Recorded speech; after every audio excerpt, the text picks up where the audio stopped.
Peristiwa 30S merupakan peristiwa berdarah yang sampai saat ini masih menjadi perbincangan hangat di kalangan masyarakat.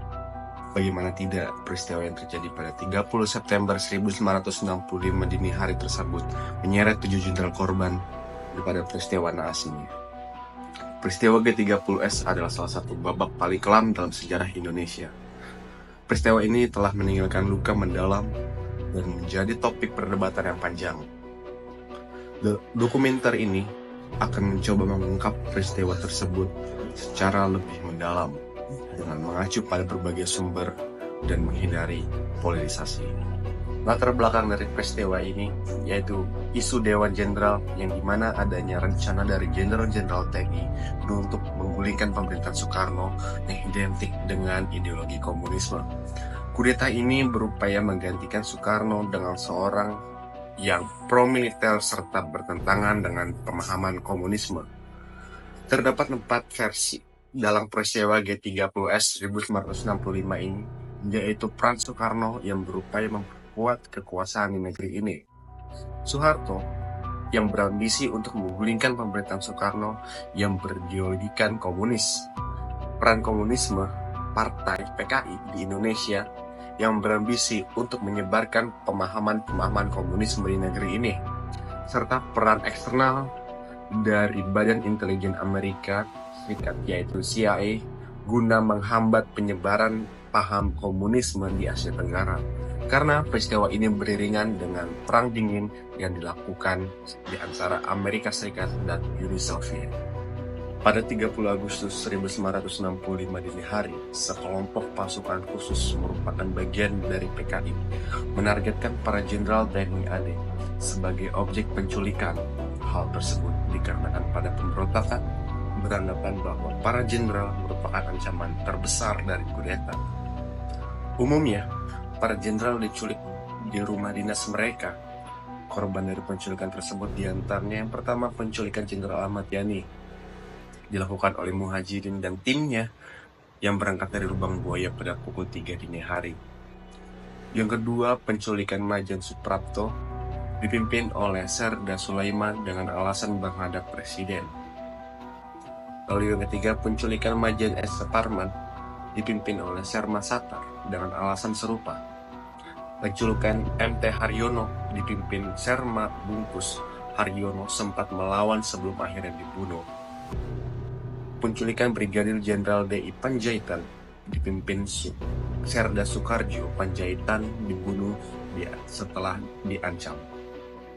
Penculikan Brigadir Jenderal Sutoyo Siswomiharjo dipimpin Serma Surono. Sutoyo dibawa ke Lubang Buaya. Yang ketujuh dan terakhir, penculikan A.H. Nasution selamat setelah berhasil melarikan diri, tetapi putrinya dan ajudannya tewas. Para jenderal yang menjadi korban kemudian dikumpulkan dan kemudian disiksa lalu dieksekusi di Lubang Buaya dan berlokasi di Cipayung, Jakarta Timur. Dampak peristiwa G30S ini sangat bermacam-macam, salah satunya di bidang politik. Akibat dari 30S 1965 diantaranya itu adanya gerakan demonstrasi yang bertujuan untuk membubarkan PKI. Perkumpulan dari berbagai kalangan mulai dari partai politik, pelajar, mahasiswa, hingga ormas Islam menyuarakan pendapat mereka dan melakukan aksi demonstrasi. Dengan melontarkan tuntutan yang terangkum dalam Trituntutan Rakyat atau disingkat Tritura yang diserukan oleh Kesatuan Aksi Mahasiswa Indonesia.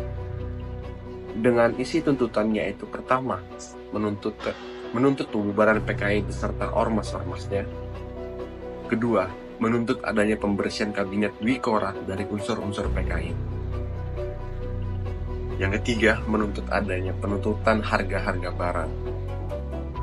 Lengsernya Presiden Soekarno pada saat itu juga merupakan dampak dari adanya peristiwa berdarah 30S melalui Super Semar atau Surat Perintah 11 Maret yang dibuat pada tahun 1966.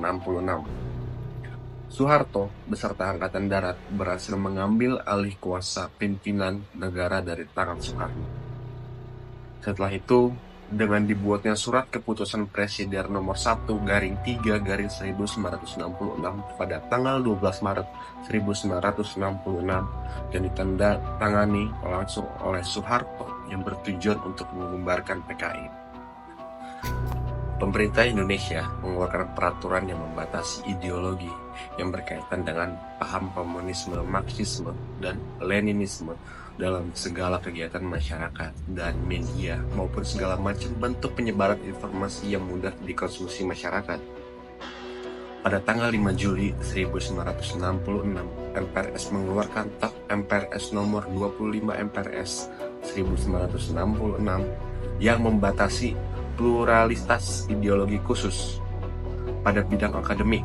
Selain itu, ada hal lain yang dilakukan oleh pemerintah setelah terjadinya G30S 1965, yaitu memperbaiki hubungan diplomatik antara Indonesia dengan Malaysia di bawah pemerintahan Soeharto. Sebelumnya, hubungan antara Indonesia dan Malaysia memanas setelah Soekarno menggagas ide mengenai penganyangan terhadap Malaysia. Lalu yang kedua, terjadi juga pada bidang politik dampak dari G30S PKI tersebut, yaitu yang pertama, sanksi sosial yang diberikan masyarakat terhadap orang-orang teridentifikasi memiliki hubungan dengan peristiwa G30S, terkhusus memiliki hubungan kekuasaan atau kekeluargaan dengan PKI, yakni tidak diizinkan menjadi pegawai negeri ataupun ABRI. Stigma masyarakat terhadap PKI serta ideologi komunisnya menjadi buruk. Bayang-bayang dari peristiwa 30S terus menghantui masyarakat meskipun sampai saat ini belum terungkap siapa dalang di balik peristiwa berdarah ini. Begitu juga dengan bidang hal ekonomi. Setelah peristiwa G30S pecah dan lengsernya Soekarno sampai peralihan kekuasaan kepada Soeharto, Indonesia mulai membuka diri dan menerima modal asing. Selanjutnya diusul dengan diluncurkannya Undang-Undang Nomor 6 Tahun 1968 mengenai penanaman modal dalam negeri serta Undang-Undang Nomor 11 mengenai pertambangan.